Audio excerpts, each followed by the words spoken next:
Hello అండి అందరికీ. చలికి వేడిగా తిందామంటే ఇంట్లో ఏ స్నాక్స్ కూడా లేవు. అందుకని పొటాటో ఉంటే పొటాటో టిక్కీ ట్రై చేశాను. ప్రాసెస్ చాలా ఈజీ. ఇంట్లో ఉన్న పొటాటోస్‌ని మంచిగా బాయిల్ చేసుకొని పైన పొట్టు తీసి మంచిగా ఇలా తురిమి పక్కన పెట్టేసుకోండి. ఇప్పుడు అందులోకి కొంచెం ఆనియన్స్, ఒక 2 టేబుల్ స్పూన్ కార్న్ ఫ్లోర్, కొంచెం బియ్యం పిండి, కారం, ధనియాల పొడి, garam masala, pepper powder, salt వేసి మంచిగా కలిపేసుకోండి. ఇప్పుడు వాటిని మంచిగా రౌండ్గా చేసుకొని చేతికి కొంచెం ఆయిల్ అలా తగిలించుకొని మీకు నచ్చిన షేప్లో అయితే మంచిగా వీటిని ప్రిపేర్ చేసేసుకోండి. ఇప్పుడు మీకు ఇవి క్రిస్పీగా రావడం కోసం మంచిగా కార్న్ ఫ్లోర్ లేదంటే బియ్యం పిండిలో ఔటర్ లేయర్ని అయితే ఇలా అద్దేసుకోండి.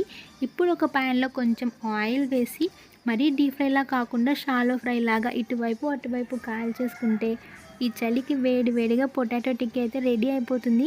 నేనైతే ఫస్ట్ టైం ట్రై చేశాను, కానీ నాకైతే టేస్ట్ చాలా మంచిగా అనిపించింది అనమాట. మీ ఇంట్లో కూడా పొటాటో ఉంటే ఈ చలికి వేడిగా ట్రై చేసి ఎలా ఉందో కామెంట్ చేయండి.